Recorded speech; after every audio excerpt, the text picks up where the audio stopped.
राष्ट्रहिताचा बुलंद आवाज, राष्ट्रप्रथम न्यूज। कुडाळ मालवण परिसरात भाजपने राणे कुटुंबाला दिलेली साथ सर्वश्रुत आहे।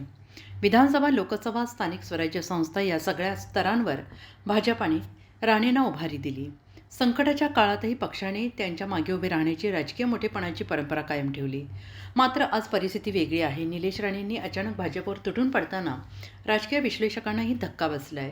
ज्यांच्या आधाराने राजकीय पुनरुज्जीवन झाले त्यांच्याच विरोधात आज घातक वक्तव्य हे नैतिकतेला धरून नसल्याचं भाजपचं स्पष्ट म्हणणं आहे। भाजपच्या सूत्रांचं म्हणणं आहे की राणेंनी अनेक वेळा पक्षाचे आभार मानले होते आणि अचानक अशी पलटी म्हणजे राजकीय बेभरवशाचे उदाहरण। स्थानिक मतदार सांगतात की राणेंच्या आजच्या आक्रमकतेत राजकीय असुरक्षितता अधिक आणि तत्वनिष्ठा कमी दिसते। राष्ट्रवादी आणि शिवसेनेबरोबर सतत बदललेल्या समीकरणांचा इतिहास राणेंच्या राजकीय स्थैर्यावर प्रश्नचिन्ह निर्माण करतो। युती, धर्म, निष्ठा आणि नेतृत्वाचा सन्मान या सर्व मूल्यांना तिलांजली दिल्याची भावना पक्षात तीव्र झाली आहे। भाजपचा टक्का स्पष्ट आहे। राजकारणात किमान स्थिरता हवी। प्रत्येक निवडणुकीपूर्वी नवा पक्ष, नवा आरोप, नवा मंच हे लोकनिष्ठ राजकारण नाही। राणेंच्या अलीकडच्या वक्तव्यांमुळे भाजपाचा रोष वाढलेला असून कार्यकर्त्यांमध्ये विकास कोणाचा, विरोध कोणाचा हा प्रश्न अधोरेखित झाला आहे। या क्षेत्रात काम कोण करतं? भाजपाकडून आकडेवारीसह प्रत्युत्तर। निलेश राणेंच्या आरोपावर भाजपाने आता आकडेवारीचा भडीमार सुरू केला आहे। गेल्या 5 वर्षात झालेल्या विकास कामांची यादी जाहीर करत पक्षाने प्रत्यक्ष काम आणि नावाला विरोध असा संदेश दिला आहे। भाजपच्या आकडेवारीत 12 मुख्य रस्त्यांचे डांबरीकरण, 1100 कोटींचे तटीय मार्ग सुधारणा, टेलिमेडिसिन केंद्राची स्थापना, 2500 घरांसाठी मंजूर अनुदान, पाणी पुरवठा प्रकल्पांचे आधुनिकीकरण या सर्व प्रकल्पांमध्ये राणेंचे योगदान नगण्य असल्याचं पक्ष अधोरेखित करतो।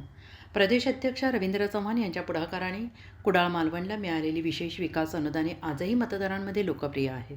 स्थानिक पातळीवर भाजपा कार्यकर्त्यांनी गावागावात चालवलेले संपर्क अभियान जनतेच्या मनात चांगली छाप सोडून गेले आहे। 288 पैकी जर आपल्याला 50 नावं लक्षात नसतील तर विचार करा त्या मतदारसंघाला न्याय कसा मिळणार?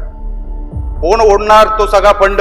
आपलं नशीब चांगलं, आपल्याला रवींद्र चव्हाण साहेब मिळाले, इकडे राणे साहेब मिळाले, नाहीतर 2.5 वर्षामध्ये जे आपण काम करू शकलो तेही करू शकलो नसतो। म्हणून विशेष आभार मी मनापासून या दोघांचे मानतो। खास करून रवींद्र चव्हाण साहेबांनी एक मला भावासारखं सांभाळलं।